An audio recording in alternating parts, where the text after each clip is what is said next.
ॐ श्रीगणेशाय नमः।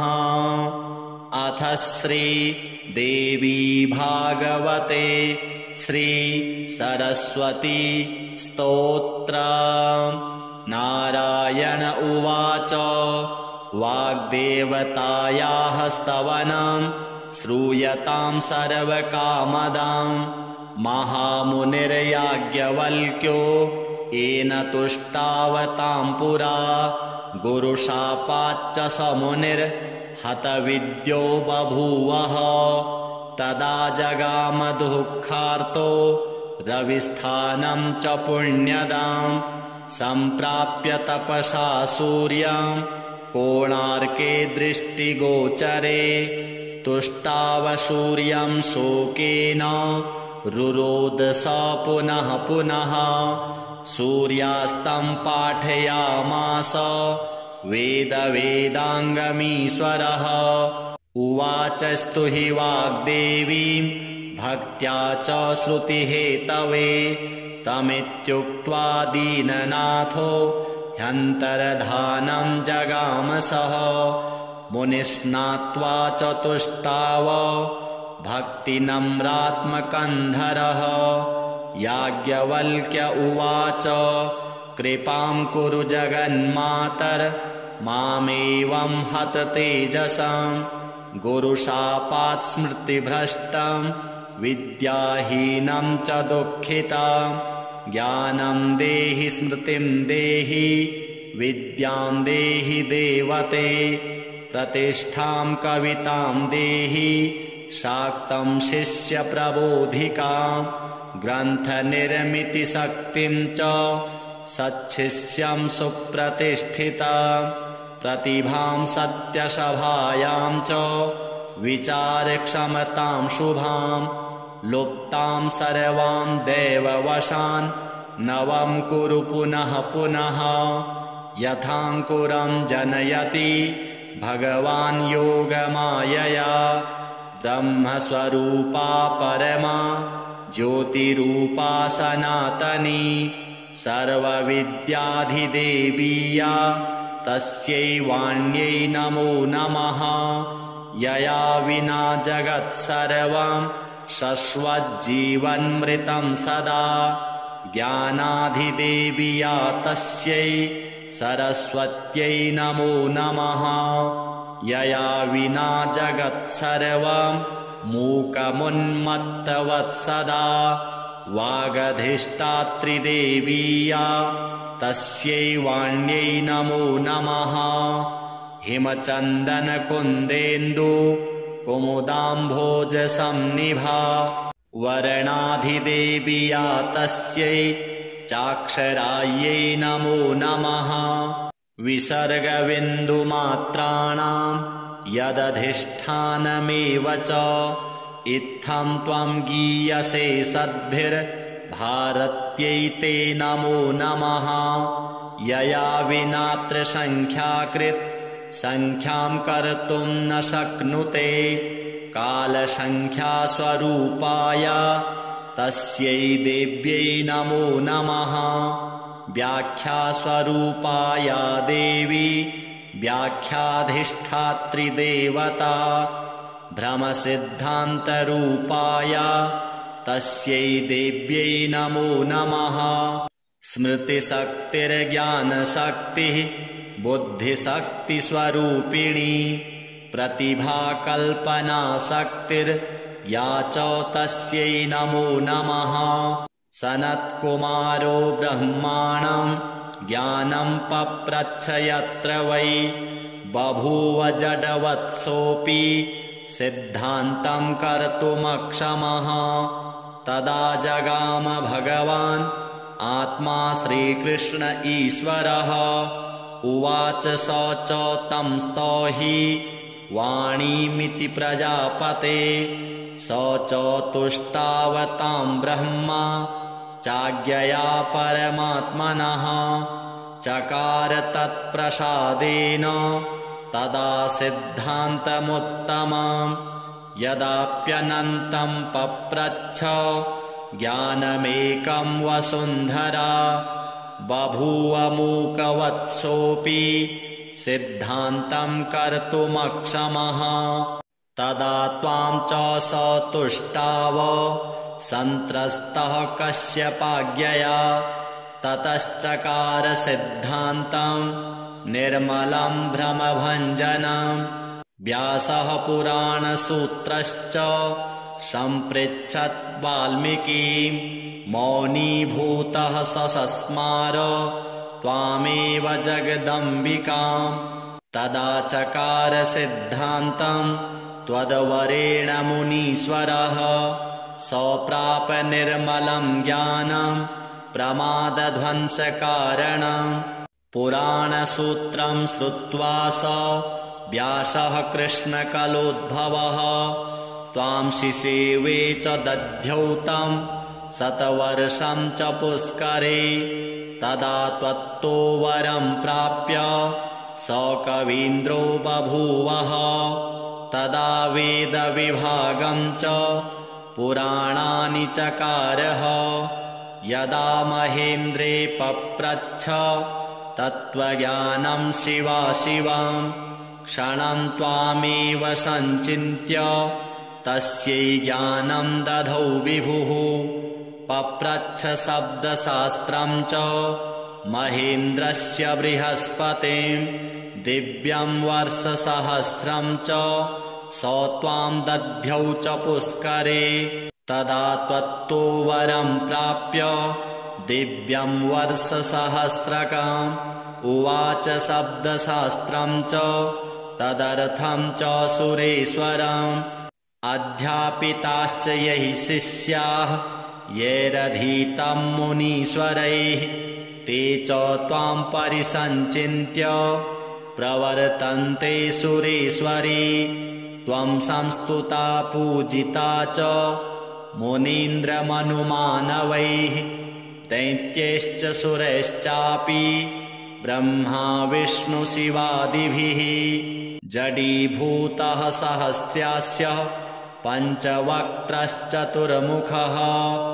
यां स्तोतुं किमहं स्तौमि तामेकास्येन मानवः। इत्युक्त्वा याज्ञवल्क्यश्च भक्तिनम्रात्मकन्धरः प्रणनाम निराहारो रुरोद च मुहुर्मुहुः। तदा ज्योतिः स्वरूपा सा तेनादृष्टाप्युवाच तां। शुकवीन्द्रो भवेत्युक्त्वा वैकुण्ठं च जगामः। महामूर्खश्च दुर्मेधा वर्षमेकं च यः पठेत् स पण्डितश्च मेधावी शुकविश्च भवेद्ध्रुवाम्। श्रीसरस्वती देव्यार्पणमस्तु। नारायण उवाच वाग्देवतायाः स्तवनं श्रूयतां सर्वकामदां। महामुनिर्याज्ञवल्क्यो येन तुष्टावतां पुरा। गुरुशापाच्च स मुनिर्हतविद्यो बभूवः। तदा जगाम दुःखार्तो रविस्थानं च पुण्यदां। सम्प्राप्य तपसा सूर्यं कोणार्के दृष्टिगोचरे। तुष्टाव सूर्यं शोकेन रुरोद स पुनः पुनः। सूर्यास्तं पाठयामास वेदाङ्गमीश्वरः। उवाच स्तुहि वाग्देवीं भक्त्या च श्रुतिहेतवे। तमित्युक्त्वा दीननाथो ह्यन्तर्धानं जगामसः। मुनिस्नात्वा च तुष्टाव भक्तिनम्रात्मकन्धरः। याज्ञवल्क्य उवाच कृपां कुरु जगन्मातर मामेवं हत तेजसं। गुरुशापात् स्मृतिभ्रष्टं विद्याहीनं च दुःखितं। ज्ञानं देहि स्मृतिं देहि विद्यां देहि देवते। प्रतिष्ठां कवितां देहि शाक्तं शिष्यप्रबोधिकां ग्रन्थनिर्मितिशक्तिं च सच्छिष्यं सुप्रतिष्ठितां प्रतिभां सत्यसभायां च विचारक्षमतां शुभां लुप्तां सर्वां देववशान् नवं कुरु पुनः पुनः यथाङ्कुरं जनयति भगवान् योगमायया ब्रह्मस्वरूपा परमा ज्योतिरूपा सनातनी सर्वविद्याधिदेवीया तस्यै वाण्यै नमो नमः यया विना जगत्सर्वं शश्वज्जीवन्मृतं सदा ज्ञानाधिदेवीया तस्यै सरस्वत्यै नमो नमः यया विना जगत्सर्वं मूकमुन्मत्तवत्सदा वागधिष्ठात्रिदेवीया तस्यै वाण्यै नमो नमः हिमचन्दनकुन्देन्दु कुमुदाम्भोजसंनिभा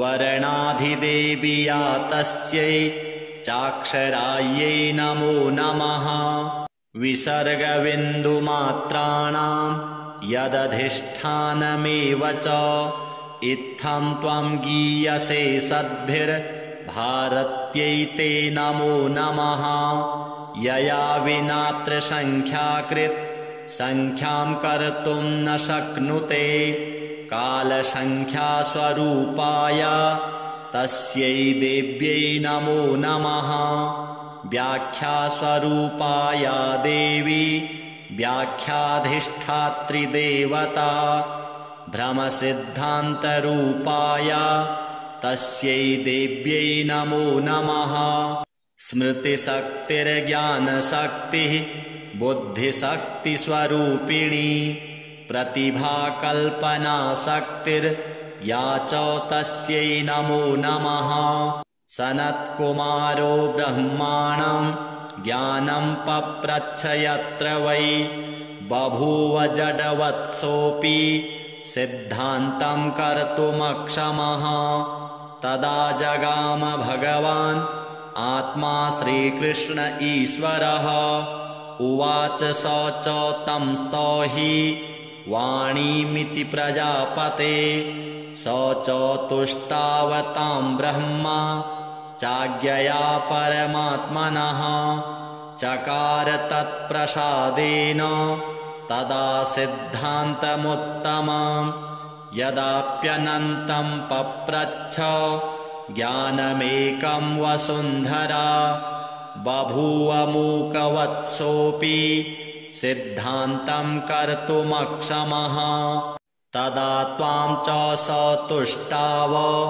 सन्त्रस्तः कश्यपाज्ञया ततश्चकार सिद्धान्तं निर्मलं भ्रमभञ्जनं व्यासः पुराणसूत्रश्च सम्पृच्छत् वाल्मीकिं मौनीभूतः ससस्मार त्वामेव जगदम्बिकां तदा चकार सिद्धान्तं त्वद्वरेण मुनीश्वरः सप्राप निर्मलं ज्ञानं प्रमादध्वंसकारणं पुराणसूत्रं श्रुत्वा स व्यासः कृष्णकलोद्भवः त्वां शिशेवे च दध्यौ तं शतवर्षं च पुष्करे तदा त्वत्तो वरं प्राप्य स कवीन्द्रो बभूवः तदा वेदविभागं च पुराणानि चकारः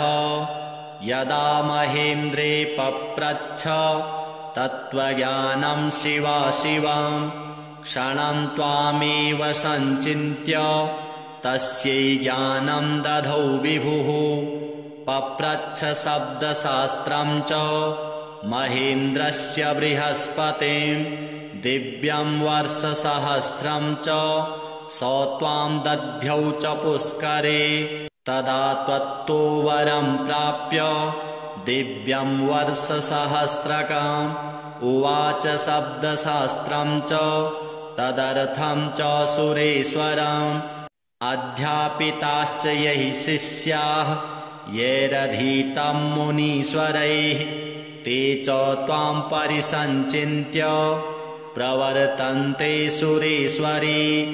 त्वं संस्तुता पूजिता च मुनीन्द्रमनुमानवैः दैत्यैश्च सुरैश्चापि ब्रह्मा विष्णुशिवादिभिः।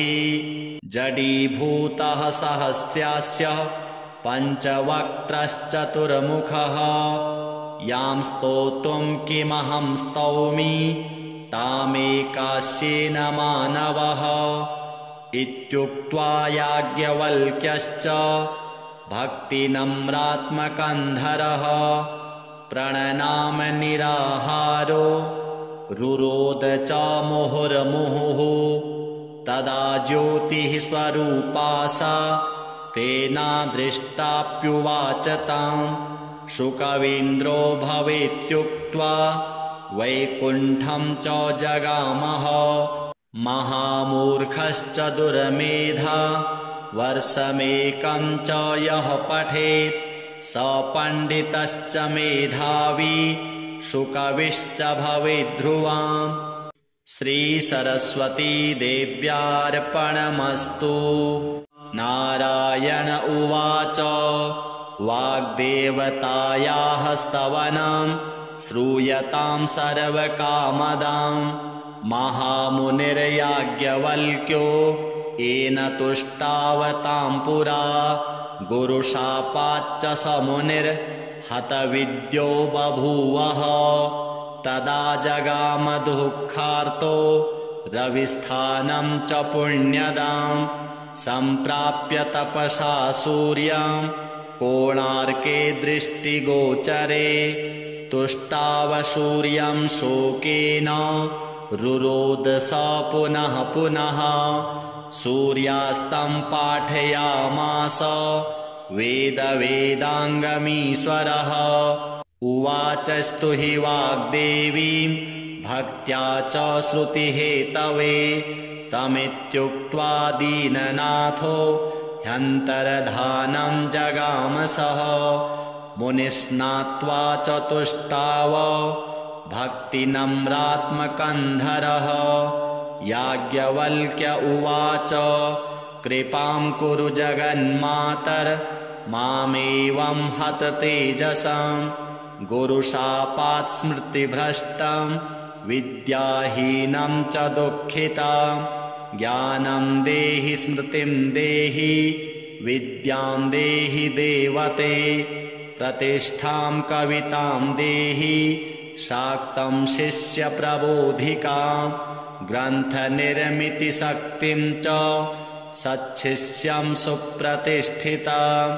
प्रतिभां सत्यसभायां च विचारक्षमतां शुभां। लुप्तां सर्वां देववशान् नवं कुरु पुनः पुनः। यथाङ्कुरं जनयति भगवान् योगमायया। ब्रह्मस्वरूपा परमा ज्योतिरूपा सनातनी। सर्वविद्याधिदेवीया तस्यै वाण्यै नमो नमः। यया विना जगत्सर्वं शश्वज्जीवन्मृतं सदा। ज्ञानाधिदेवीया तस्यै सरस्वत्यै नमो नमः। यया विना जगत्सर्वं मूकमुन्मत्तवत्सदा। वागधिष्ठात्रिदेवीया तस्यै वाण्यै नमो नमः। हिमचन्दनकुन्देन्दु कुमुदाम्भोजसंनिभा। वर्णाधिदेवीया तस्यै चाक्षरायै नमो नमः। विसर्गबिन्दुमात्राणां यदधिष्ठानमेव च इत्थं त्वं गीयसे सद्भिर्भारत्यै ते नमो नमः। यया विना त्रिसङ्ख्याकृत् संख्यां कर्तुं न शक्नुते। कालसङ्ख्यास्वरूपाय तस्यै देव्यै नमो नमः। व्याख्यास्वरूपाया देवी व्याख्याधिष्ठात्री देवता भ्रमसिद्धान्तरूपाय तस्यै देव्यै नमो नमः। स्मृतिशक्तिर्ज्ञानशक्तिः बुद्धिशक्तिस्वरूपिणी प्रतिभाकल्पनाशक्तिर्या च तस्यै नमो नमः। सनत्कुमारो ब्रह्माणं ज्ञानं पप्रच्छ यत्र वै बभूव जडवत्सोऽपि सिद्धान्तं कर्तुमक्षमः। तदा जगाम भगवान् आत्मा श्रीकृष्ण ईश्वरः। उवाच स च तं स्तौहि वाणीमिति प्रजापते। स च तुष्टावतां ब्रह्मा चाज्ञया परमात्मनः। चकार तत्प्रसादेन तदा सिद्धान्तमुत्तमं यदाप्यनन्तं पप्रच्छ ज्ञानमेकं वसुन्धरा बभूव मूकवत्सोऽपि सिद्धान्तं कर्तुमक्षमः। तदा त्वां च स तुष्टाव सन्त्रस्तः कश्यपाज्ञया। ततश्चकार सिद्धान्तं निर्मलं भ्रमभञ्जनं। व्यासः पुराणसूत्रश्च सम्पृच्छत् वाल्मीकिं मौनीभूतः ससस्मार त्वामेव जगदम्बिकां। तदा चकार सिद्धान्तं त्वद्वरेण मुनीश्वरः। सप्राप निर्मलं ज्ञानं प्रमादध्वंसकारणं। पुराणसूत्रं श्रुत्वा स व्यासः कृष्णकलोद्भवः। त्वां शिशेवे च दध्यौ तं शतवर्षं च पुष्करे। तदा त्वत्तो वरं प्राप्य स कवीन्द्रो बभूवः। तदा वेदविभागं च पुराणानि चकारः। यदा महेन्द्रे पप्रच्छ तत्त्वज्ञानं शिवाशिवं क्षणं त्वामेव सञ्चिन्त्य तस्यै ज्ञानं दधौ विभुः। पप्रच्छ शब्दशास्त्रं च महेन्द्रस्य बृहस्पतिं दिव्यं वर्षसहस्रं च स त्वां दध्यौ च पुष्करे। तदा त्वत्तो वरं प्राप्य दिव्यं वर्षसहस्रकम्। उवाच शब्दशास्त्रं च तदर्थं च सुरेश्वरम्। अध्यापिताश्च यैः शिष्याः यैरधीतं मुनीश्वरैः ते च त्वां परिसञ्चिन्त्य प्रवर्तन्ते सुरेश्वरी। त्वं संस्तुता पूजिता च मुनीन्द्रमनुमानवैः। दैत्यैश्च सुरैश्चापि ब्रह्मा विष्णुशिवादिभिः। जडीभूतः सहस्रास्य पञ्चवक्त्रश्चतुर्मुखः। यां स्तोतुं किमहं स्तौमि तामेकास्येन मानवः। इत्युक्त्वा याज्ञवल्क्यश्च भक्तिनम्रात्मकन्धरः प्रणनाम निराहारो रुरोद च मुहुर्मुहुः। तदा ज्योतिः स्वरूपा सा तेनादृष्टाप्युवाच तां शुकवीन्द्रो भवेत्युक्त्वा वैकुण्ठं च जगामः। महामूर्खश्च दुर्मेधा वर्षमेकं च यः पठेत् स पण्डितश्च मेधावी शुकविश्च भवेद्ध्रुवाम्। श्रीसरस्वती देव्यार्पणमस्तु। नारायण उवाच वाग्देवतायाः स्तवनं श्रूयतां सर्वकामदां। महामुनिर्याज्ञवल्क्यो येन तुष्टावतां पुरा। गुरुशापाच्च स मुनिर्हतविद्यो बभूवः। तदा जगाम दुःखार्तो रविस्थानं च पुण्यदां सम्प्राप्य तपसा सूर्यं कोणार्के दृष्टिगोचरे तुष्टाव सूर्यं शोकेन रुरोद स पुनः पुनः सूर्यास्तं पाठयामास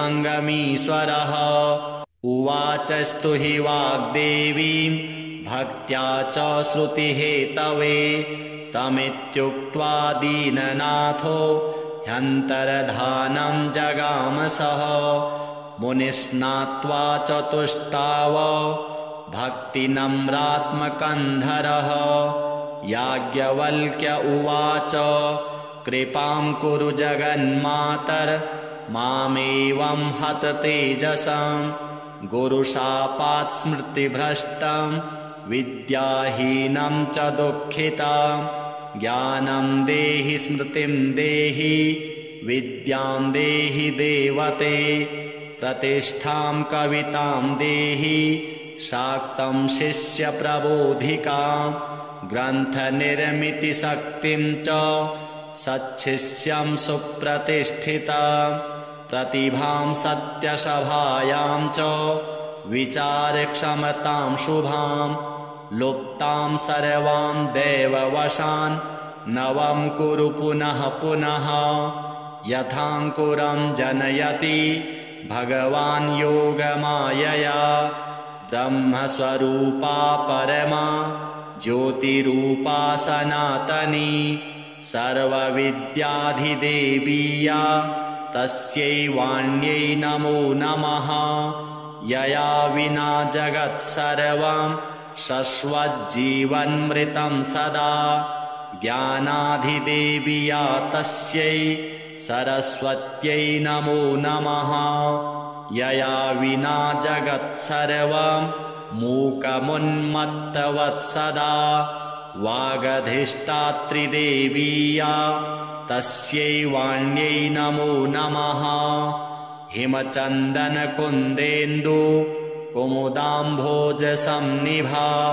वर्णाधिदेवीया तस्यै चाक्षरायै नमो नमः विसर्गबिन्दुमात्राणां यदधिष्ठानमेव च इत्थं त्वं गीयसे सद्भिर्भारत्यै ते नमो नमः यया विनात्र संख्याकृत् संख्यां कर्तुं न शक्नुते कालसंख्यास्वरूपाय तस्यै देव्यै नमो नमः व्याख्यास्वरूपाया देवी व्याख्याधिष्ठात्रिदेवता भ्रमसिद्धान्तरूपाय तस्यै देव्यै नमो नमः स्मृतिशक्तिर्ज्ञानशक्तिः बुद्धिशक्तिस्वरूपिणी प्रतिभाकल्पनाशक्तिर्या च तस्यै नमो नमः सनत्कुमारो ब्रह्माणं ज्ञानं पप्रच्छ यत्र वै बभूव जडवत्सोऽपि सिद्धान्तं कर्तुमक्षमः तदा जगाम भगवान् आत्मा श्रीकृष्ण ईश्वरः उवाच स च तं स्तौहि वाणीमिति प्रजापते स च तुष्टावतां ब्रह्मा चाज्ञया परमात्मनः चकार तत्प्रसादेन तदा सिद्धान्तमुत्तमं यदाप्यनन्तं पप्रच्छ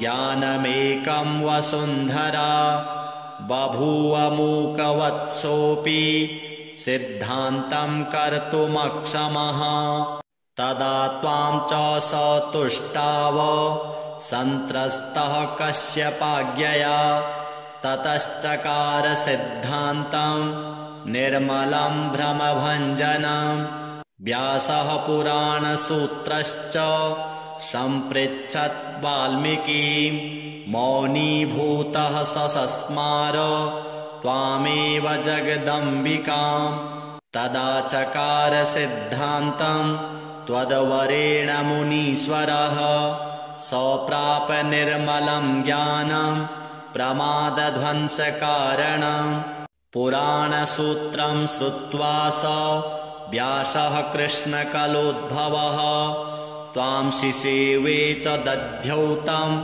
शतवर्षं च पुष्करे तदा त्वत्तो वरं प्राप्य स कवीन्द्रो बभूवः तदा वेदविभागं च पुराणानि चकारः यदा महेन्द्रे पप्रच्छ तत्त्वज्ञानं शिवाशिवं क्षणं त्वामेव सञ्चिन्त्य तस्यै ज्ञानं दधौ विभुः पप्रच्छ शब्दशास्त्रं च महेन्द्रस्य बृहस्पतिं दिव्यं वर्षसहस्रं च स त्वां दध्यौ च पुष्करे तदा त्वत्तो वरं प्राप्य दिव्यं वर्षसहस्रकम् उवाच शब्दशास्त्रं च तदर्थं च सुरेश्वरम् अध्यापिताश्च यैः शिष्याः यैरधीतं मुनीश्वरैः ते च त्वां परिसञ्चिन्त्य प्रवर्तन्ते सुरेश्वरी त्वं संस्तुता पूजिता च मुनीन्द्रमनुमानवैः दैत्यैश्च सुरैश्चापि ब्रह्मा विष्णुशिवादिभिः जडीभूतः सहस्रास्य पञ्चवक्त्रश्चतुर्मुखः यां स्तोतुं किमहं स्तौमि तामेकास्येन मानवः इत्युक्त्वा याज्ञवल्क्यश्च भक्तिनम्रात्मकन्धरः प्रणनाम निराहारो रुरोद च मुहुर्मुहुः तदा ज्योतिः स्वरूपा सा तेनादृष्टाप्युवाच तां शुकवीन्द्रो भवेत्युक्त्वा वैकुण्ठं च जगामः महामूर्खश्च दुर्मेधा वर्षमेकं च यः पठेत् स पण्डितश्च मेधावी शुकविश्च भवेद्ध्रुवाम् श्रीसरस्वती देव्यार्पणमस्तु। नारायण उवाच वाग्देवतायाः स्तवनं श्रूयतां सर्वकामदां महामुनिर्याज्ञवल्क्यो येन तुष्टावतां पुरा गुरुशापाच्च स मुनिर्हतविद्यो बभूवः तदा जगाम दुःखार्तो रविस्थानं च पुण्यदां सम्प्राप्य तपसा सूर्यं कोणार्के दृष्टिगोचरे तुष्टाव सूर्यं शोकेन रुरोद स पुनः पुनः सूर्यास्तं पाठयामास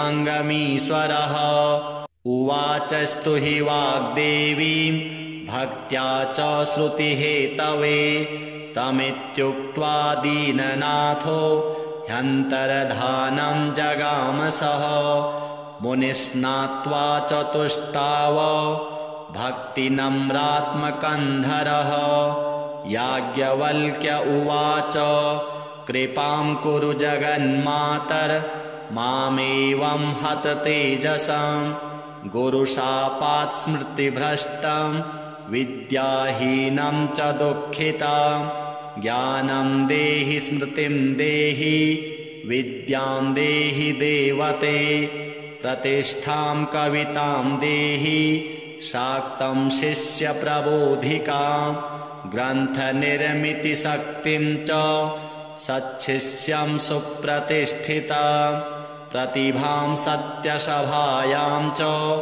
विचारक्षमतां शुभां लुप्तां सर्वां देववशान् नवं कुरु पुनः पुनः यथाङ्कुरं जनयति भगवान् योगमायया ब्रह्मस्वरूपा परमा ज्योतिरूपा सनातनी सर्वविद्याधिदेवीया तस्यै वाण्यै नमो नमः। यया विना जगत्सर्वं शश्वज्जीवन्मृतं सदा। ज्ञानाधिदेवी या तस्यै सरस्वत्यै नमो नमः। यया विना जगत्सर्वं मूकमुन्मत्तवत्सदा। वागधिष्ठात्रिदेवी या तस्यै वाण्यै नमो नमः। हिमचन्दनकुन्देन्दु कुमुदाम्भोजसंनिभा। वर्णाधिदेवी या तस्यै चाक्षरायै नमो नमः। विसर्गबिन्दुमात्राणां यदधिष्ठानमेव च इत्थं त्वं गीयसे सद्भिर्भारत्यै ते नमो नमः। यया विना त्रिसङ्ख्याकृत् संख्यां कर्तुं न शक्नुते कालसंख्यास्वरूपाय तस्यै देव्यै नमो नमः। व्याख्यास्वरूपाया देवी व्याख्याधिष्ठात्रिदेवता। भ्रमसिद्धान्तरूपाया तस्यै देव्यै नमो नमः। स्मृतिशक्तिर्ज्ञानशक्तिः बुद्धिशक्तिस्वरूपिणी। प्रतिभाकल्पनाशक्तिर्या च तस्यै नमो नमः। सनत्कुमारो ब्रह्माणं ज्ञानं पप्रच्छ यत्र वै बभूव जडवत्सोऽपि सिद्धान्तं कर्तुमक्षमः। तदा जगाम भगवान् आत्मा श्रीकृष्ण ईश्वरः। उवाच स च तं स्तौहि वाणीमिति प्रजापते। स च तुष्टावतां ब्रह्मा चाज्ञया परमात्मनः। चकार तत्प्रसादेन तदा सिद्धान्तमुत्तमं। यदाप्यनन्तं पप्रच्छ ज्ञानमेकं वसुन्धरा। बभूव मूकवत्सोऽपि सिद्धान्तं कर्तुमक्षमः। तदा त्वां च स तुष्टाव सन्त्रस्तः कश्यपाज्ञया।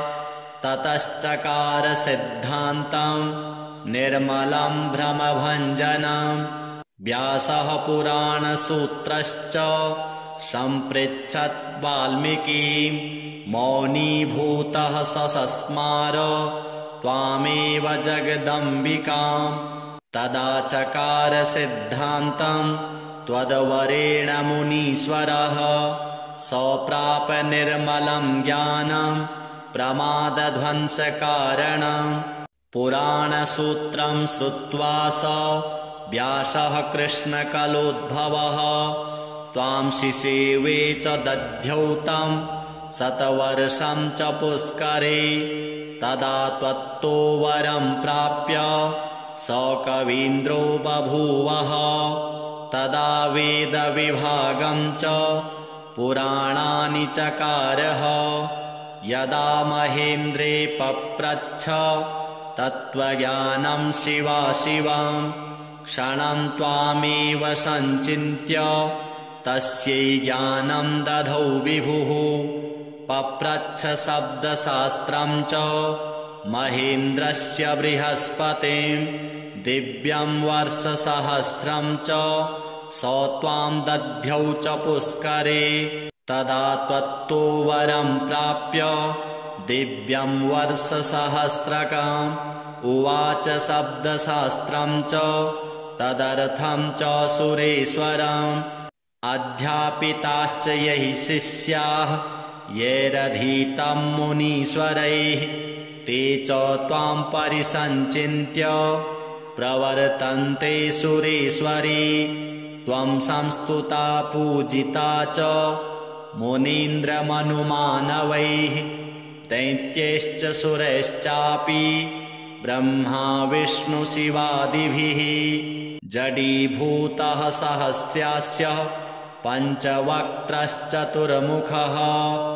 यां स्तोतुं किमहं स्तौमि तामेकास्येन मानवः इत्युक्त्वा याज्ञवल्क्यश्च भक्तिनम्रात्मकन्धरः प्रणनाम निराहारो रुरोद च मुहुर्मुहुः तदा ज्योतिः स्वरूपा सा तेनादृष्टाप्युवाच ताम् शुकवीन्द्रो भवेत्युक्त्वा वैकुण्ठं च जगामः महामूर्खश्च दुर्मेधा वर्षमेकं च यः पठेत् स पण्डितश्च मेधावी शुकविश्च भवेद्ध्रुवाम्।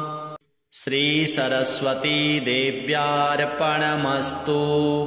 नारायण उवाच वाग्देवतायाः स्तवनं श्रूयतां सर्वकामदां महामुनिर्याज्ञवल्क्यो येन तुष्टावतां पुरा गुरुशापाच्च स मुनिर्हतविद्यो बभूवः तदा जगाम दुःखार्तो रविस्थानं च पुण्यदां सम्प्राप्य तपसा सूर्यं कोणार्के दृष्टिगोचरे तुष्टाव सूर्यं शोकेन रुरोद स पुनः पुनः सूर्यास्तं पाठयामास वेदाङ्गमीश्वरः उवाचस्तु हि वाग्देवीं भक्त्या च श्रुतिहेतवे तमित्युक्त्वा दीननाथो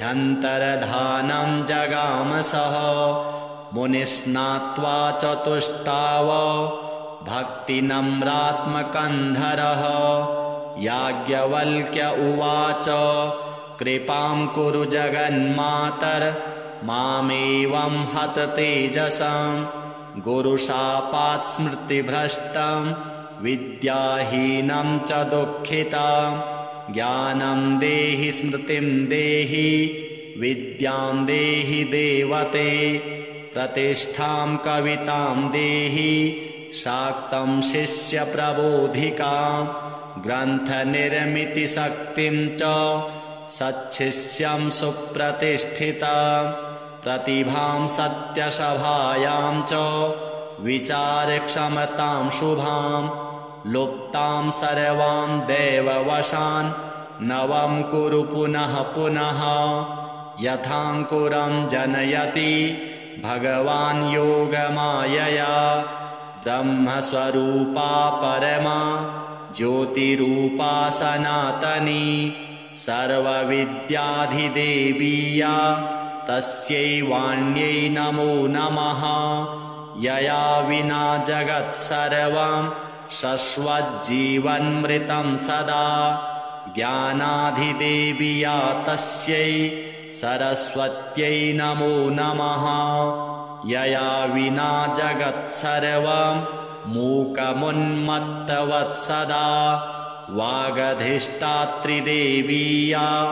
तस्यै वाण्यै नमो नमः हिमचन्दनकुन्देन्दु कुमुदाम्भोजसंनिभा वर्णाधिदेवीया तस्यै चाक्षरायै नमो नमः विसर्गबिन्दुमात्राणां यदधिष्ठानमेव च इत्थं त्वं गीयसे सद्भिर्भारत्यै ते नमो नमः यया विना त्रिसङ्ख्याकृत् संख्यां कर्तुं न शक्नुते कालसङ्ख्यास्वरूपाय तस्यै देव्यै नमो नमः व्याख्यास्वरूपाया देवी व्याख्याधिष्ठात्रिदेवता भ्रमसिद्धान्तरूपाय तस्यै देव्यै नमो नमः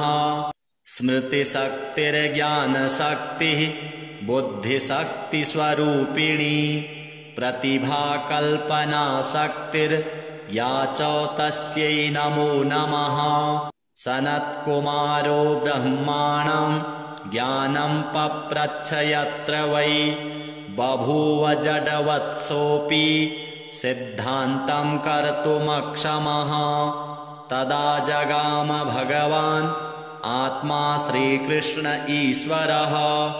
उवाच स च तं स्तौहि वाणीमिति प्रजापते। स च तुष्टावतां ब्रह्मा चाज्ञया परमात्मनः। चकार तत्प्रसादेन तदा सिद्धान्तमुत्तमम्। यदाप्यनन्तं पप्रच्छ ज्ञानमेकं वसुन्धरा। बभूव मूकवत्सोऽपि सिद्धान्तं कर्तुमक्षमः। तदा त्वां च स तुष्टाव सन्त्रस्तः कश्यपाज्ञया। ततश्चकार सिद्धान्तं निर्मलं भ्रमभञ्जनं। व्यासः पुराणसूत्रश्च सम्पृच्छत् वाल्मीकिं। मौनीभूतः ससस्मार त्वामेव जगदम्बिकां। तदा चकार सिद्धान्तं त्वद्वरेण मुनीश्वरः। सप्राप निर्मलं ज्ञानं प्रमादध्वंसकारणं। पुराणसूत्रं श्रुत्वा स व्यासः कृष्णकलोद्भवः। त्वां शिशेवे च दध्यौ तं शतवर्षं च पुष्करे। तदा त्वत्तो वरं प्राप्य स कवीन्द्रो बभूवः। तदा वेदविभागं च पुराणानि चकारः। यदा महेन्द्रे पप्रच्छ तत्त्वज्ञानं शिवाशिवं। क्षणं त्वामेव सञ्चिन्त्य तस्यै ज्ञानं दधौ विभुः।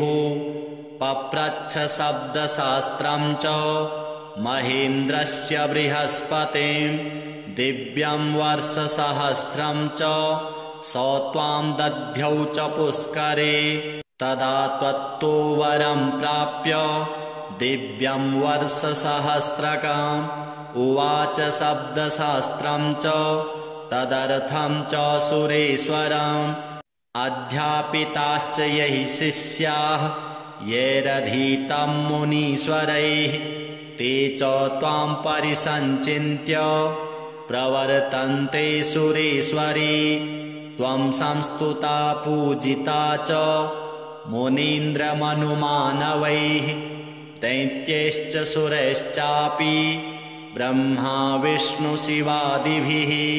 जडीभूतः सहस्रास्य पञ्चवक्त्रश्चतुर्मुखः। यां स्तोतुं किमहं स्तौमि तामेकास्येन मानवः।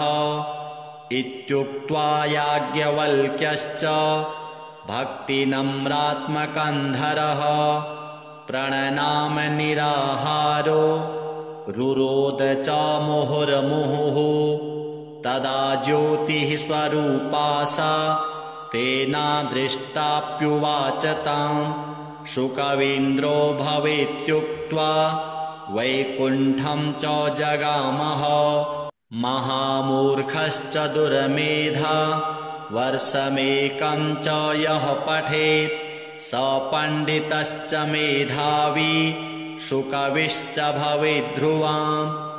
श्रीसरस्वती देव्यार्पणमस्तु।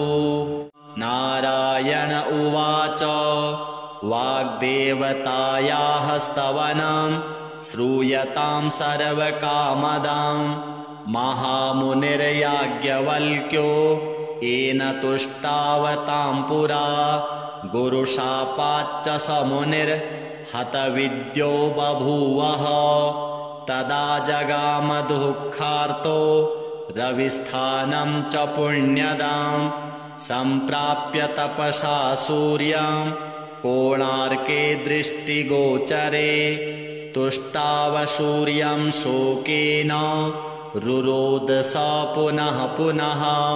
सूर्यास्तं पाठयामास वेदाङ्गमीश्वरः। उवाच स्तुहि वाग्देवीं भक्त्या च श्रुतिहेतवे। तमित्युक्त्वा दीननाथो ह्यन्तर्धानं जगाम सः। मुनिस्नात्वा चतुष्टाव भक्तिनम्रात्मकन्धरः। याज्ञवल्क्य उवाच कृपां कुरु जगन्मातर मामेवं हत तेजसं गुरुशापात् स्मृतिभ्रष्टं विद्याहीनं च दुःखितं ज्ञानं देहि स्मृतिं देहि विद्यां देहि देवते प्रतिष्ठां कवितां देहि शाक्तं शिष्यप्रबोधिकां ग्रन्थनिर्मितिशक्तिं च सच्छिष्यं सुप्रतिष्ठितां प्रतिभां सत्यसभायां च विचारक्षमतां शुभां लुप्तां सर्वां दैववशान् नवं कुरु पुनः पुनः यथाङ्कुरं जनयति भगवान् योगमायया ब्रह्मस्वरूपा परमा ज्योतिरूपा सनातनी सर्वविद्याधिदेवीया तस्यै वाण्यै नमो नमः। यया विना जगत्सर्वं शश्वज्जीवन्मृतं सदा ज्ञानाधिदेवीया तस्यै सरस्वत्यै नमो नमः।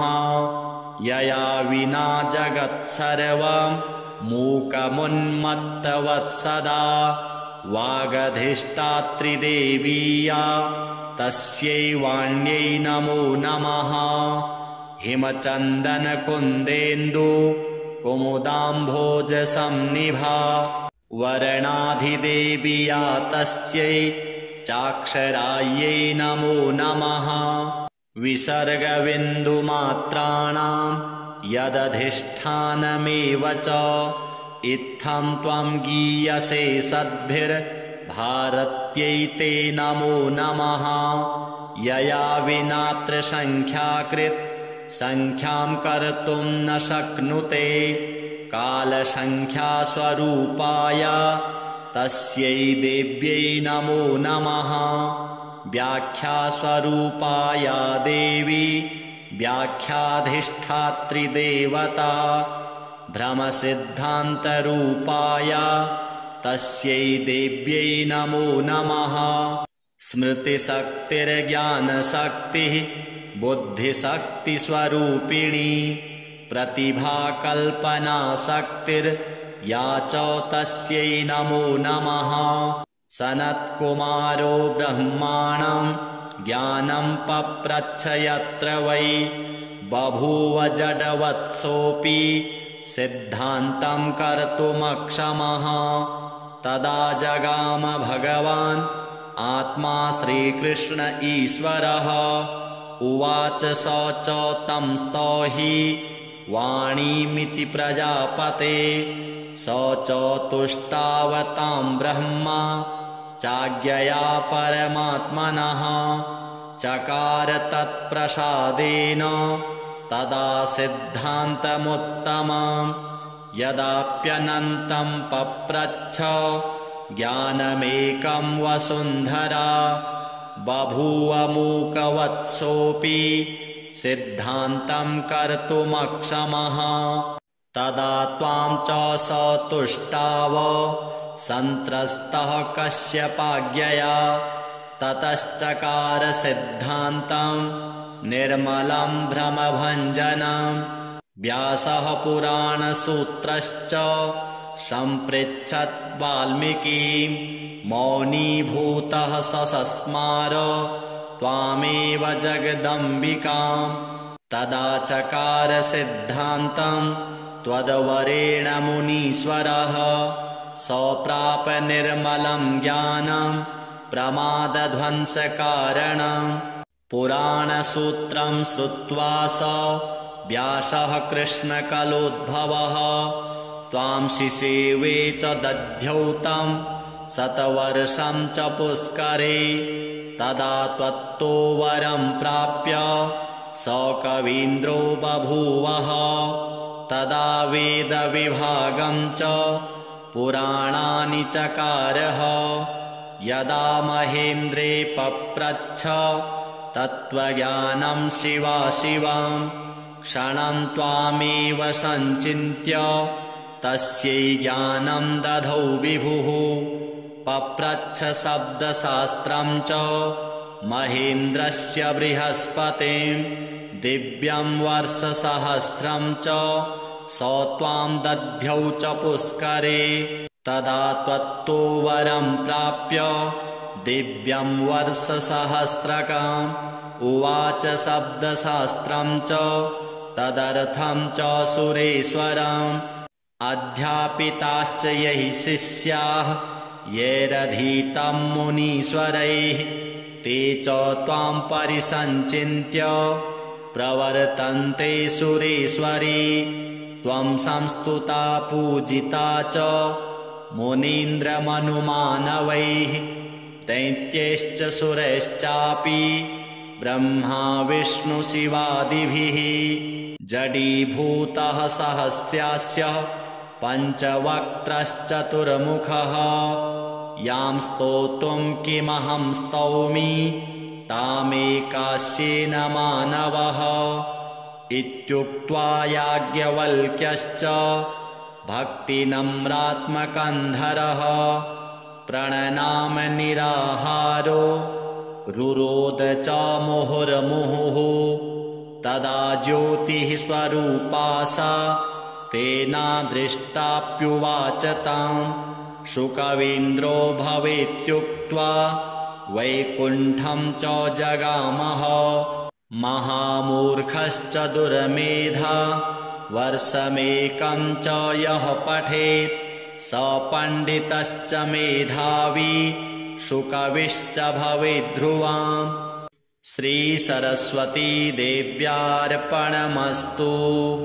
नारायण उवाच वाग्देवतायाः स्तवनं श्रूयतां सर्वकामदां महामुनिर्याज्ञवल्क्यो येन तुष्टावतां पुरा गुरुशापाच्च स मुनिर्हतविद्यो बभूवः तदा जगाम दुःखार्तो रविस्थानं च पुण्यदां सम्प्राप्य तपसा सूर्यं कोणार्के दृष्टिगोचरे तुष्टाव सूर्यं शोकेन रुरोद स पुनः पुनः सूर्यास्तं पाठयामास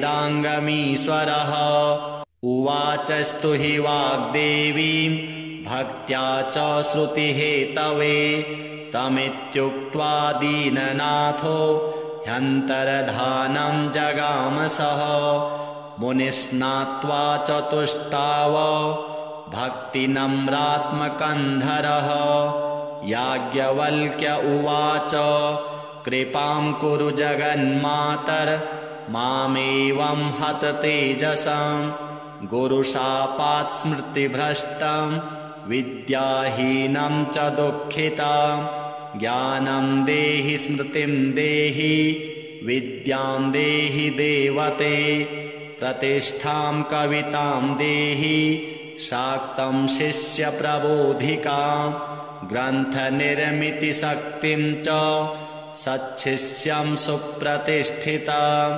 प्रतिभां सत्यसभायां च विचारक्षमतां शुभां लुप्तां सर्वां देववशान् नवं कुरु पुनः पुनः यथाङ्कुरं जनयति भगवान् योगमायया ब्रह्मस्वरूपा परमा ज्योतिरूपा सनातनी सर्वविद्याधिदेवीया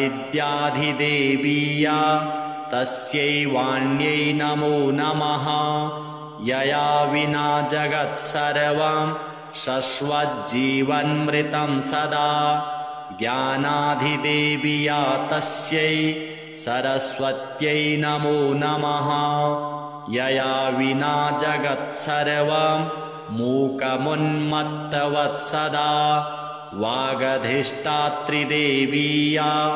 तस्यै वाण्यै नमो नमः हिमचन्दनकुन्देन्दु कुमुदाम्भोजसंनिभा वर्णाधिदेवीया तस्यै चाक्षरायै नमो नमः विसर्गबिन्दुमात्राणां यदधिष्ठानमेव च इत्थं त्वं गीयसे सद्भिर्भारत्यै ते नमो नमः यया विनात्रसङ्ख्याकृत् संख्यां कर्तुं न शक्नुते कालसङ्ख्यास्वरूपाय तस्यै देव्यै नमो नमः व्याख्यास्वरूपाया देवी व्याख्याधिष्ठात्री देवता भ्रमसिद्धान्तरूपाय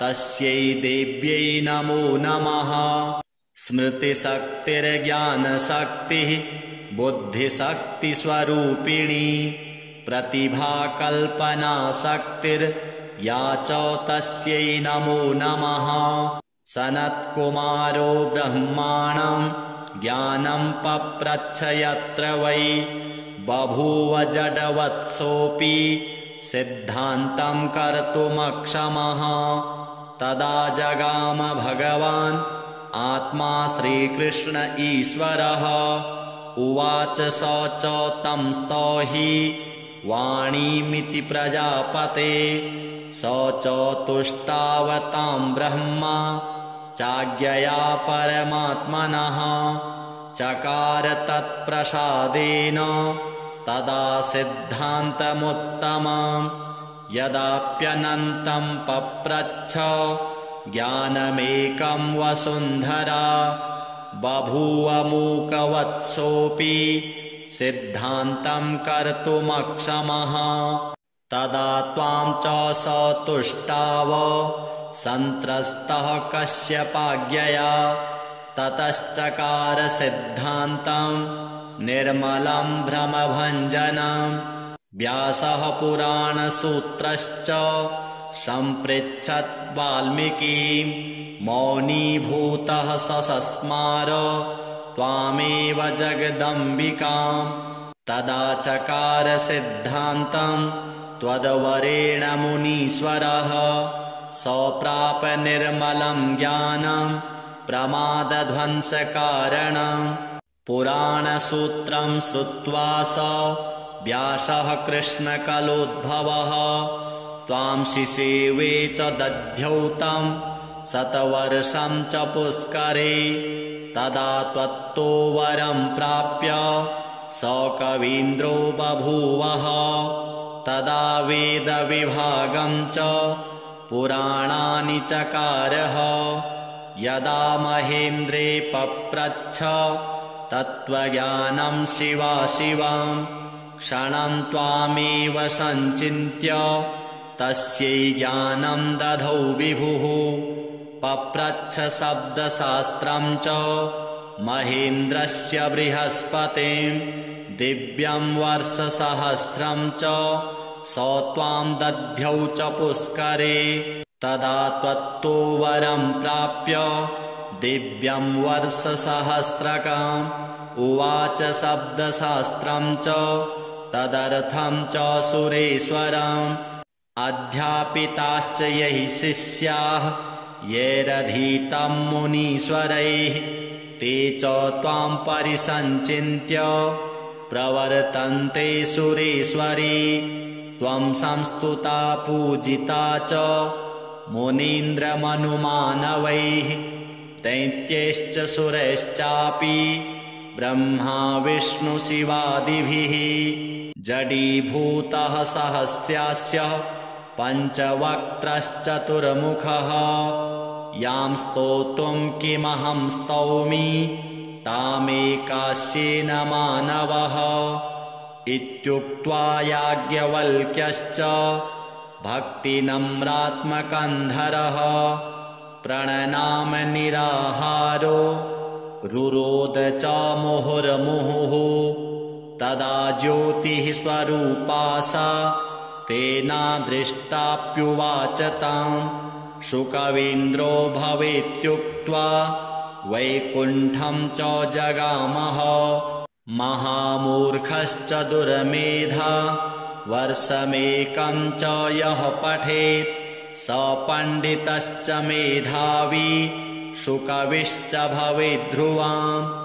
श्रीसरस्वती देव्यार्पणमस्तु। नारायण उवाच वाग्देवतायाः स्तवनं श्रूयतां सर्वकामदां। महामुनिर्याज्ञवल्क्यो येन तुष्टावतां पुरा। गुरुशापाच्च स मुनिर्हतविद्यो बभूवः। तदा जगाम दुःखार्तो रविस्थानं च पुण्यदां। सम्प्राप्य तपसा सूर्यं कोणार्के दृष्टिगोचरे। तुष्टाव सूर्यं शोकेन रुरोद स पुनः पुनः। सूर्यास्तं पाठयामास वेदाङ्गमीश्वरः।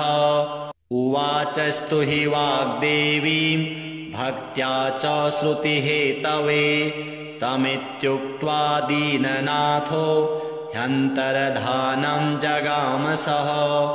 मुनिस्नात्वा चतुष्टाव भक्तिनम्रात्मकन्धरः। याज्ञवल्क्य उवाच कृपां कुरु जगन्मातर मामेवं हततेजसं। गुरुशापात् स्मृतिभ्रष्टं विद्याहीनं च दुःखितं। ज्ञानं देहि स्मृतिं देहि विद्यां देहि देवते। प्रतिष्ठां कवितां देहि शाक्तं शिष्यप्रबोधिकां। ग्रन्थनिर्मितिशक्तिं च सच्छिष्यं सुप्रतिष्ठितां। प्रतिभां सत्यसभायां च विचारक्षमतां शुभां। लुप्तां सर्वां दैववशान् नवं कुरु पुनः पुनः। यथाङ्कुरं जनयति भगवान् योगमायया। ब्रह्मस्वरूपा परमा ज्योतिरूपा सनातनी। सर्वविद्याधिदेवीया तस्यै वाण्यै नमो नमः। यया विना जगत्सर्वं शश्वज्जीवन्मृतं सदा। ज्ञानाधिदेवीया तस्यै सरस्वत्यै नमो नमः। यया विना जगत्सर्वं मूकमुन्मत्तवत्सदा। वागधिष्ठात्रिदेवीया तस्यै वाण्यै नमो नमः। हिमचन्दनकुन्देन्दु कुमुदाम्भोजसंनिभा। वर्णाधिदेवीया तस्यै चाक्षरायै नमो नमः। विसर्गबिन्दुमात्राणां यदधिष्ठानमेव च। इत्थं त्वं गीयसे सद्भिर्भारत्यै ते नमो नमः। यया विनात्र संख्याकृत् संख्यां कर्तुं न शक्नुते। कालसंख्यास्वरूपाय तस्यै देव्यै नमो नमः। व्याख्यास्वरूपाया देवी व्याख्याधिष्ठात्रिदेवता। भ्रमसिद्धान्तरूपाय तस्यै देव्यै नमो नमः। स्मृतिशक्तिर्ज्ञानशक्तिः बुद्धिशक्तिस्वरूपिणी। प्रतिभाकल्पनाशक्तिर्या च तस्यै नमो नमः। सनत्कुमारो ब्रह्माणं ज्ञानं पप्रच्छ यत्र वै। बभूव जडवत्सोऽपि सिद्धान्तं कर्तुमक्षमः। तदा जगाम भगवान् आत्मा श्रीकृष्ण ईश्वरः। उवाच स च तं स्तौहि वाणीमिति प्रजापते। स च तुष्टावतां ब्रह्मा चाज्ञया परमात्मनः। चकार तत्प्रसादेन तदा सिद्धान्तमुत्तमं। यदाप्यनन्तं पप्रच्छ ज्ञानमेकं वसुन्धरा। बभूव मूकवत्सोऽपि सिद्धान्तं कर्तुमक्षमः। तदा त्वां च स तुष्टाव सन्त्रस्तः कश्यपाज्ञया ततश्चकार सिद्धान्तं निर्मलं भ्रमभञ्जनं व्यासः पुराणसूत्रश्च सम्पृच्छत् वाल्मीकिं मौनीभूतः ससस्मार त्वामेव जगदम्बिकां तदा चकार सिद्धान्तं त्वद्वरेण मुनीश्वरः सप्राप निर्मलं ज्ञानं प्रमादध्वंसकारणं पुराणसूत्रं श्रुत्वा स व्यासः कृष्णकलोद्भवः त्वां शिशेवे च दध्यौ तं शतवर्षं च पुष्करे तदा त्वत्तो वरं प्राप्य स कवीन्द्रो बभूवः तदा वेदविभागं च पुराणानि चकारः यदा महेन्द्रे पप्रच्छ तत्त्वज्ञानं शिवाशिवं क्षणं त्वामेव सञ्चिन्त्य तस्यै ज्ञानं दधौ विभुः पप्रच्छ शब्दशास्त्रं च महेन्द्रस्य बृहस्पतिं दिव्यं वर्षसहस्रं च स त्वां दध्यौ च पुष्करे तदा त्वत्तो वरं प्राप्य दिव्यं वर्षसहस्रकम् उवाच शब्दशास्त्रं च तदर्थं च सुरेश्वरम् अध्यापिताश्च यैः शिष्याः यैरधीतं मुनीश्वरैः ते च त्वां परिसञ्चिन्त्य प्रवर्तन्ते सुरेश्वरी त्वं संस्तुता पूजिता च मुनीन्द्रमनुमानवैः दैत्यैश्च सुरैश्चापि ब्रह्मा विष्णुशिवादिभिः जडीभूतः सहस्रास्य पञ्चवक्त्रश्चतुर्मुखः यां स्तोतुं किमहं स्तौमि तामेकास्येन मानवः इत्युक्त्वा याज्ञवल्क्यश्च भक्तिनम्रात्मकन्धरः प्रणनाम निराहारो रुरोद च मुहुर्मुहुः तदा ज्योतिः स्वरूपा सा तेनादृष्टाप्युवाच तां शुकवीन्द्रो भवेत्युक्त्वा वैकुण्ठं च जगामः महामूर्खश्च दुर्मेधा वर्षमेकं च यः पठेत् स पण्डितश्च मेधावी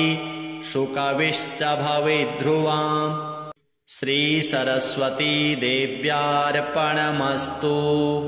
नारायण उवाच वाग्देवतायाः स्तवनं श्रूयतां सर्वकामदां महामुनिर्याज्ञवल्क्यो येन तुष्टावतां पुरा गुरुशापाच्च स मुनिर्हतविद्यो बभूवः तदा जगाम दुःखार्तो रविस्थानं च पुण्यदां सम्प्राप्य तपसा सूर्यं कोणार्के दृष्टिगोचरे तुष्टाव सूर्यं शोकेन रुरोद स पुनः पुनः सूर्यास्तं पाठयामास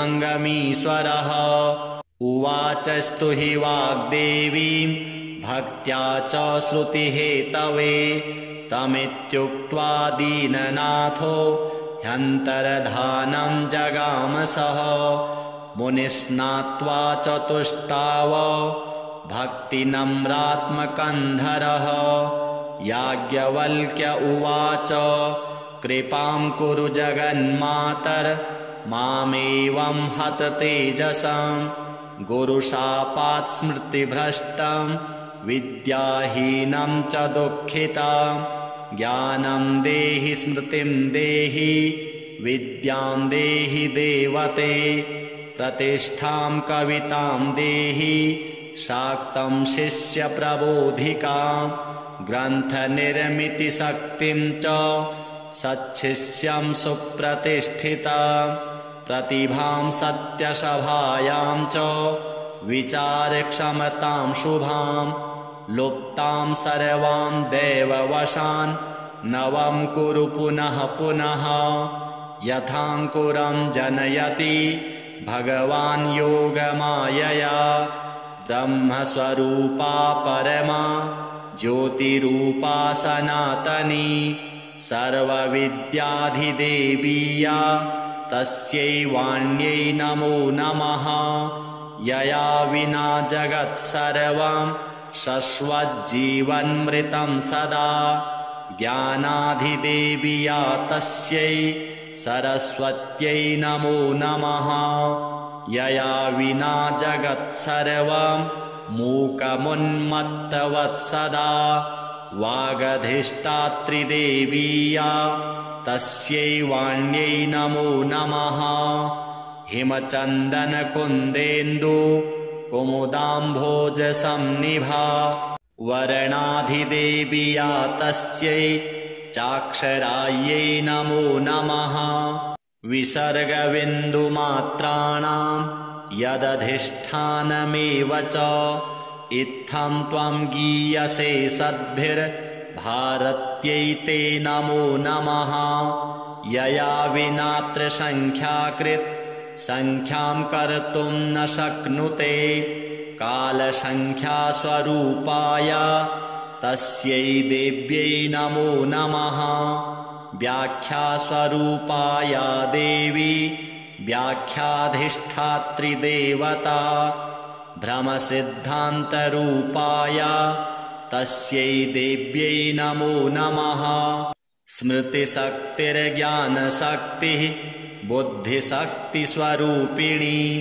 प्रतिभाकल्पनाशक्तिर्या च तस्यै नमो नमः सनत्कुमारो ब्रह्माणं ज्ञानं पप्रच्छ यत्र वै बभूव जडवत्सोऽपि सिद्धान्तं कर्तुमक्षमः तदा जगाम भगवान् आत्मा श्रीकृष्ण ईश्वरः उवाच स च तं स्तौहि वाणीमिति प्रजापते स च तुष्टावतां ब्रह्मा चाज्ञया परमात्मनः चकार तत्प्रसादेन तदा सिद्धान्तमुत्तमं यदाप्यनन्तं पप्रच्छ ज्ञानमेकं वसुन्धरा बभूव मूकवत्सोऽपि सिद्धान्तं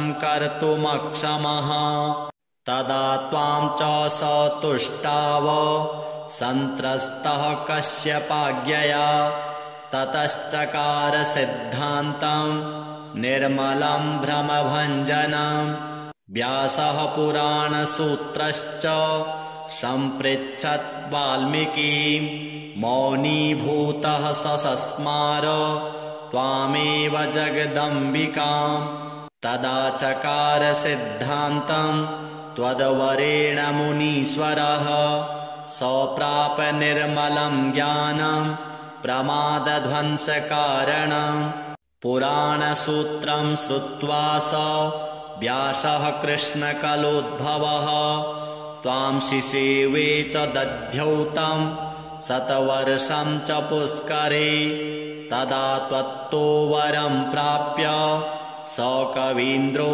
बभूवः तदा वेदविभागं च पुराणानि चकारः यदा महेन्द्रे पप्रच्छ तत्त्वज्ञानं शिवाशिवं क्षणं त्वामेव सञ्चिन्त्य तस्यै ज्ञानं दधौ विभुः पप्रच्छ शब्दशास्त्रं च महेन्द्रस्य बृहस्पतिं दिव्यं वर्षसहस्रं च स त्वां दध्यौ च पुष्करे तदा त्वत्तो वरं प्राप्य दिव्यं वर्षसहस्रकम् उवाच शब्दशास्त्रं च तदर्थं च सुरेश्वरम् अध्यापिताश्च यैः शिष्याः येरधीतं मुनीश्वरैः ते च त्वां परिसञ्चिन्त्य प्रवर्तन्ते सुरेश्वरी त्वं संस्तुता पूजिता च मुनीन्द्रमनुमानवैः दैत्यैश्च सुरैश्चापि ब्रह्मा विष्णुशिवादिभिः जडीभूतः सहस्रास्य पञ्चवक्त्रश्चतुर्मुखः यां स्तोतुं किमहं स्तौमि तामेकास्येन मानवः इत्युक्त्वा याज्ञवल्क्यश्च भक्तिनम्रात्मकन्धरः प्रणनाम निराहारो रुरोद च मुहुर्मुहुः तदा ज्योतिः स्वरूपा सा तेनादृष्टाप्युवाच तां शुकवीन्द्रो भवेत्युक्त्वा वैकुण्ठं च जगामः महामूर्खश्च दुर्मेधा वर्षमेकं च यः पठेत् स पण्डितश्च मेधावी शुकविश्च भवेद्ध्रुवाम्। श्रीसरस्वती देव्यार्पणमस्तु। नारायण उवाच वाग्देवतायाः स्तवनं श्रूयतां सर्वकामदां महामुनिर्याज्ञवल्क्यो येन तुष्टावतां पुरा गुरुशापाच्च स मुनिर्हतविद्यो बभूवः तदा जगाम दुःखार्तो रविस्थानं च पुण्यदां सम्प्राप्य तपसा सूर्यं कोणार्के दृष्टिगोचरे तुष्टाव सूर्यं शोकेन रुरोद स पुनः पुनः सूर्यास्तं पाठयामास वेदाङ्गमीश्वरः उवाचस्तु हि वाग्देवीं भक्त्या च श्रुतिहेतवे तमित्युक्त्वा दीननाथो ह्यन्तर्धानं जगामसः मुनिस्नात्वा चतुष्टाव भक्तिनम्रात्मकन्धरः याज्ञवल्क्य उवाच कृपां कुरु जगन्मातर मामेवं हत तेजसां गुरुशापात् स्मृतिभ्रष्टं विद्याहीनं च दुःखितां ज्ञानं देहि स्मृतिं देहि विद्यां देहि देवते प्रतिष्ठां कवितां देहि शाक्तं शिष्यप्रबोधिकां ग्रन्थनिर्मितिशक्तिं च सच्छिष्यं सुप्रतिष्ठितां प्रतिभां सत्यसभायां च विचारक्षमतां शुभां लुप्तां सर्वां देववशान् नवं कुरु पुनः पुनः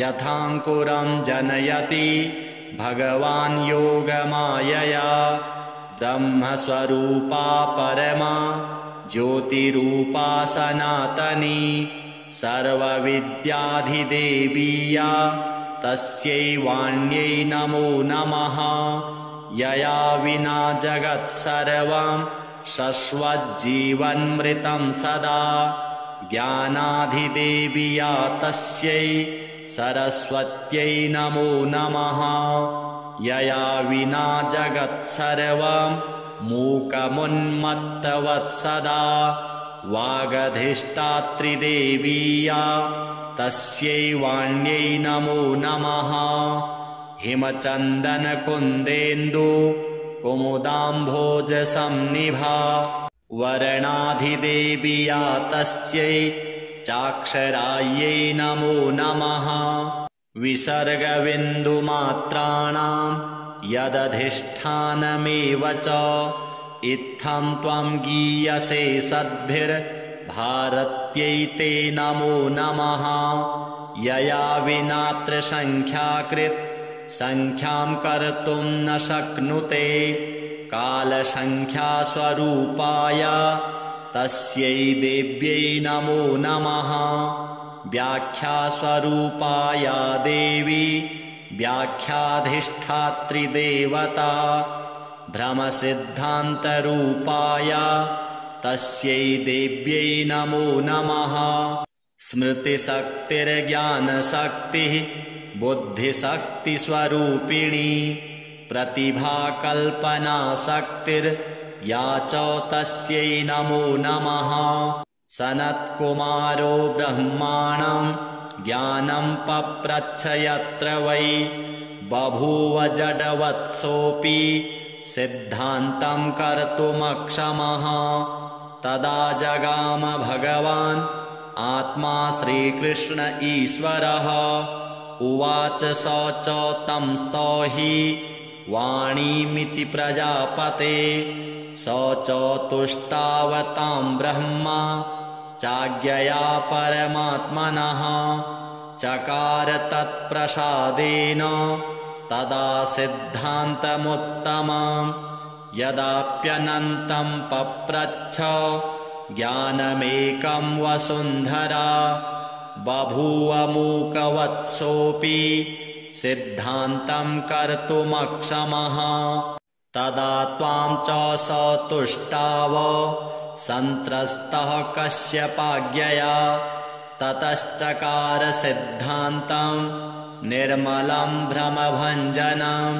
व्यासः पुराणसूत्रश्च सम्पृच्छत् वाल्मीकिं। मौनीभूतः ससस्मार त्वामेव जगदम्बिकां। तदा चकार सिद्धान्तं त्वद्वरेण मुनीश्वरः। सप्राप निर्मलं ज्ञानं प्रमादध्वंसकारणं। पुराणसूत्रं श्रुत्वा स व्यासः कृष्णकलोद्भवः। त्वां शिशेवे च दध्यौ तं शतवर्षं च पुष्करे। तदा त्वत्तो वरं प्राप्य स कवीन्द्रो बभूवः। तदा वेदविभागं च पुराणानि चकारः। यदा महेन्द्रे पप्रच्छ तत्त्वज्ञानं शिवाशिवं। क्षणं त्वामेव सञ्चिन्त्य तस्यै ज्ञानं दधौ विभुः। पप्रच्छ शब्दशास्त्रं च महेन्द्रस्य बृहस्पतिं। दिव्यं वर्षसहस्रं च स त्वां दध्यौ च पुष्करे। तदा त्वत्तो वरं प्राप्य दिव्यं वर्षसहस्रकम्। उवाच शब्दशास्त्रं च तदर्थं च सुरेश्वरम्। अध्यापिताश्च यैः शिष्याः यैरधीतं मुनीश्वरैः। ते च त्वां परिसञ्चिन्त्य प्रवर्तन्ते सुरेश्वरी। त्वं संस्तुता पूजिता च मुनीन्द्रमनुमानवैः। दैत्यैश्च सुरैश्चापि ब्रह्मा विष्णुशिवादिभिः। जडीभूतः सहस्रास्य पञ्चवक्त्रश्चतुर्मुखः। यां स्तोतुं किमहं स्तौमि तामेकास्येन मानवः। इत्युक्त्वा याज्ञवल्क्यश्च भक्तिनम्रात्मकन्धरः प्रणनाम निराहारो रुरोद च मुहुर्मुहुः। तदा ज्योतिः स्वरूपा सा तेनादृष्टाप्युवाच तं। शुकवीन्द्रो भवेत्युक्त्वा वैकुण्ठं च जगामः। महामूर्खश्च दुर्मेधा वर्षमेकं च यः पठेत् स पण्डितश्च मेधावी शुकविश्च भवेद्ध्रुवाम्। श्रीसरस्वती देव्यार्पणमस्तु।